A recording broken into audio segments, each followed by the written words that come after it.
Silakan Pak Mufril. Assalamualaikum warahmatullahi wabarakatuh. Terima kasih atas kesempatannya. Dan kami hormati para senior, para profesor semuanya. Karena waktunya singkat, kata-kata penghormatan kami tumpangkan pada yang sebelumnya. Terima kasih saya sudah bisa bergabung dalam diaspora ini.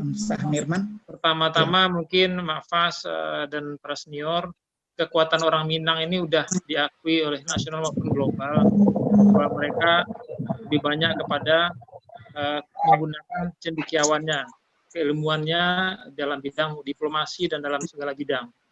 Oleh karena itu mungkin kekuatan utama orang Minang ini harus kita bangun terus. Pertama adalah kita bangun suraunya, masjidnya, yaitu agamanya kita bangun orang Minang ini terus. Kita bangun pendidikannya, kita bangun sekolah-sekolah, sehingga mereka mampu menangkap tantangan-tantangan milenial global ini.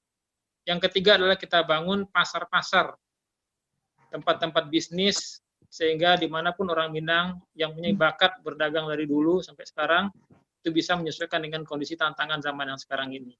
Saya kira kalau ketiga kekuatan itu kita bangun, di rantau maupun di ranah, kekuatan orang Minang ini tetap akan berjaya dimanapun mereka berada.